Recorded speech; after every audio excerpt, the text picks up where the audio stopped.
दोस्तों स्वागत है आपका इनसाइट नॉलेज की टॉप डिफेंस और वर्ल्ड अफेयर से जुड़ी न्यूज में। इस वीडियो में डिफेंस से जुड़ी काफी नई अपडेट निकलकर सामने आ रही है, जिसके बारे में इस वीडियो में बात करेंगे। इसके साथ ही वर्ल्ड अफेयर से जुड़ी खबर के बारे में भी बात करेंगे। इसमें यूरोप के द्वारा भारतीय हथियारों की खरीद को लेकर आ रही खबर शामिल है। इसके साथ ही भारत के AMCA को लेकर नई अपडेट सामने आ रही है, उसके ऊपर भी बात करेंगे। इसके अलावा सैफरन कंपनी ने किस तरह से भारत के इंजन में जान फूकी है और एक नई ताकत भारत के स्वदेशी इंजन को दी है।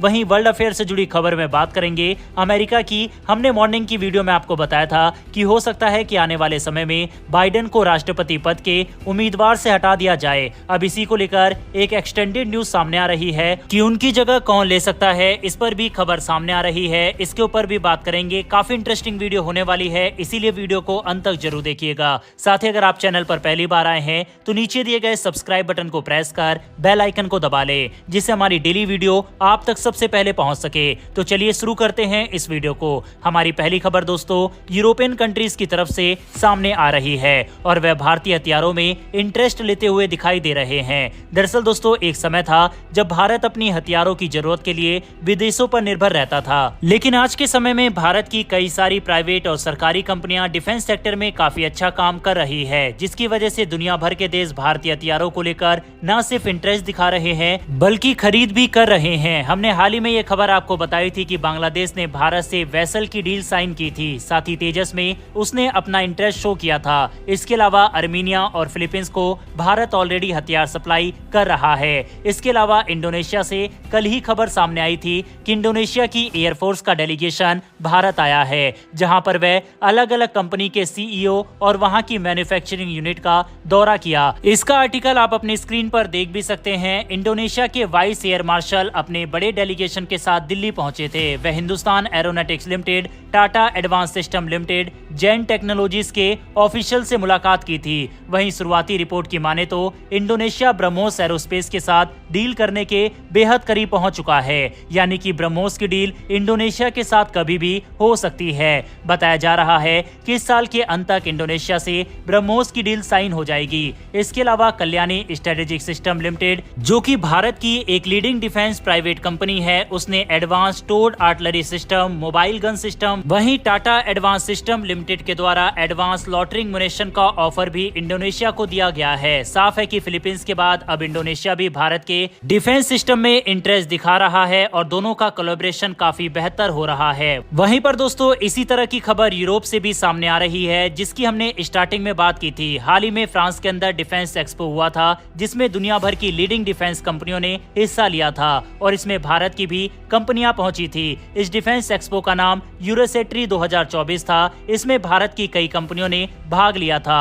वहीं अब भारत फोर्स ने बताया है कि उनकी कंपनी कल्याणी स्ट्रेटेजिक सिस्टम को इसमें बड़ी सफलता हाथ लगी है, यानी कि कल्याणी स्ट्रेटेजिक सिस्टम लिमिटेड को बड़े ऑफर यहां से मिल रहे हैं और इस चीज को कल्याणी के द्वारा ही बताया गया है। आपको बता दें कि Kalyani strategic system limited 155 mm artillery बनाने में काफी पॉपुलर है। वहीं इसके अलावा KSSL ने 70 mm से लेकर 155 mm तक के अलग अलग कैटेगरी के आर्टिलरी सेल्स को बनाया हुआ है और इनको शोकेस भी यूरोसेट्री 2024 में किया गया था। इसके अलावा 120 mm के मोटर बॉडी और 107 mm अलग अलग कैटेगरी के आर्टिलरी सेल्स को भी यहाँ पर शोकेस किया गया था और इन सभी एमुनेशन को पसंद किया गया है। इस डिफेंस एक्सपो में कल्याणी की तरफ से कहा गया है कि यूरोपियन देश काफी इंटरेस्ट दिखा रहे हैं हमारे इन हथियारों में। साथ ही कई देशों के साथ डील की भी खबरें सामने आ रही है, यानी कि दोस्तों साफ है कि भारत को यूरोप की तरफ से एक बड़ा डिफेंस ऑर्डर मिलता हुआ दिखाई दे रहा है। और जो भारतीय रक्षा मंत्री राजनाथ सिंह जी का टारगेट है भारत के डिफेंस एक्सपोर्ट को 50,000 करोड़ से ज्यादा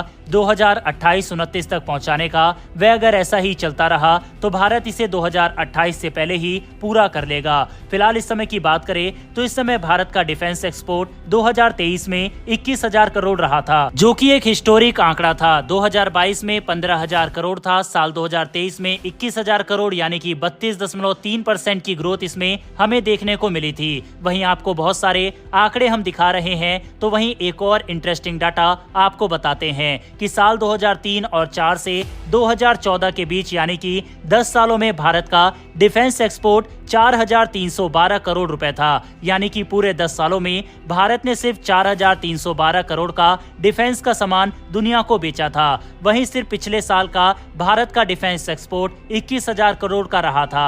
वहीं 2014 से 2023 तक के आंकड़े को देखें, जिसमें 9 साल होते हैं, तो यह आंकड़ा 88,319 करोड़ का रहा। तो इस बात में कोई दो राय नहीं है कि डिफेंस सेक्टर में भारत पिछले 10 साल में काफी ग्रो किया है और इसका क्रेडिट भारत के मेक इन इंडिया और भारत की मौजूदा सरकार को जाता है या नहीं, इस पर अपनी राय कमेंट बॉक्स में लिखकर बताइएगा।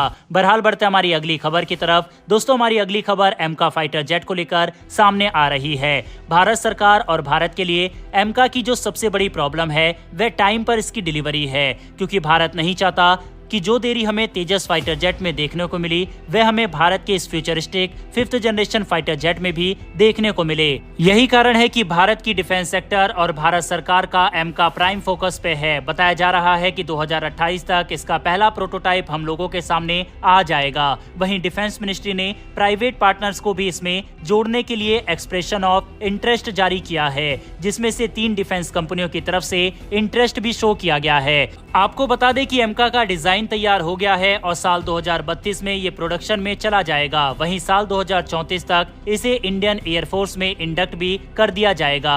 वहीं सीसीएस यानी कैबिनेट कमेटी ऑन सिक्योरिटी की तरफ से ऑलरेडी इस प्रोजेक्ट को मंजूरी भी मिल चुकी है। यहाँ पर दोस्तों काफी सारे लोग फ्रस्ट्रेटेड हो जाते हैं एमका प्रोजेक्ट के टाइमलाइन को सुनकर, तो हम आपको बता दें भारत के इस futuristic 5th generation fighter jet के लिए हमें थोड़ा सा पेशेंस रखना पड़ेगा, क्योंकि आपको ये भी देखना होगा कि भारत डिफेंस सेक्टर में ज्यादा फोकस पिछले 5 से 8 सालों में ही कर रहा है। उससे पहले डिफेंस कंपनियों का हाल हम सब जानते ही हैं। ऐसे में हमें थोड़ा सा पेशेंस और ट्रस्ट अपनी कंपनियों के ऊपर दिखाना होगा। वहीं देखा जाए तो अभी तक 5th जनरेशन फाइटर जेट सिर्फ अमेरिका के पास ही मौजूद है। हालांकि चीन और रूस के पास J-20 और Su-57 जरूर है, लेकिन इन दोनों देशों के फाइटर जेट की कैपेबिलिटी पर सवाल खड़े होते रहते हैं। इसीलिए सही मायने में 5th जनरेशन फाइटर जेट सिर्फ अमेरिका के पास ही है। ऐसे में 2028-30 तक भी किसी देश के पास 5th जनरेशन फाइटर जेट आए, इसकी संभावना काफी कम है। हालांकि आप सोच रहे होंगे कि तब तक शायद तुर्की के पास 5th जनरेशन फाइटर जेट होगा, लेकिन आपको बता दें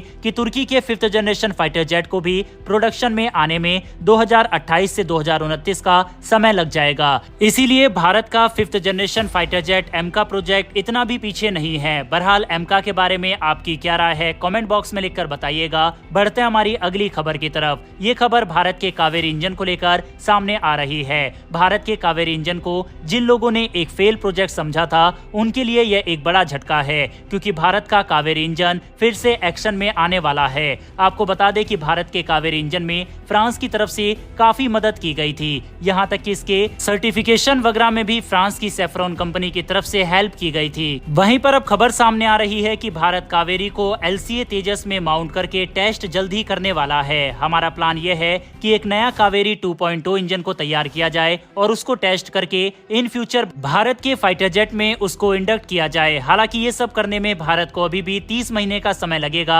उसके टेस्ट रिजल्ट के बाद ही पता लगेगा कि भारत का कावेरी इंजन क्या तेजस में लगने लायक बन चुका है या फिर नहीं। आपको बता दें कि जो पहले भारत ने कावेरी इंजन का टेस्ट रूस के अंदर किया था, उस समय Kaveri engine 73 kilo Newton thrust पैदा करने में सफल रहा था। वहीं अब हमें उम्मीद है कि भारत इसे 85 किलो न्यूटन तक आसानी से पहुंचा देगा। इसके बाद हम खुद ये शान से कह सकते हैं कि भारत के पास एक खुद का स्वदेशी इंजन होगा। बहरहाल बढ़ते हमारी आज की अंतिम खबर की तरफ। हमने मॉर्निंग अपडेट में आपको ये बताया था कि हो सकता है कि जो बाइडेन राष्ट्रपति पद उम्मीदवार से हटाए जाएं। ऐसे कई आर्टिकल इस समय सामने आ रहे हैं। वहीं जो बाइडेन की जगह अब उपराष्ट्रपति कमला हैरिस का नाम सामने आ रहा है। बताया जा रहा है कि जो इस समय सबसे चर्चित चेहरा बाइडेन के बाद है वह कमला हैरिस का ही है।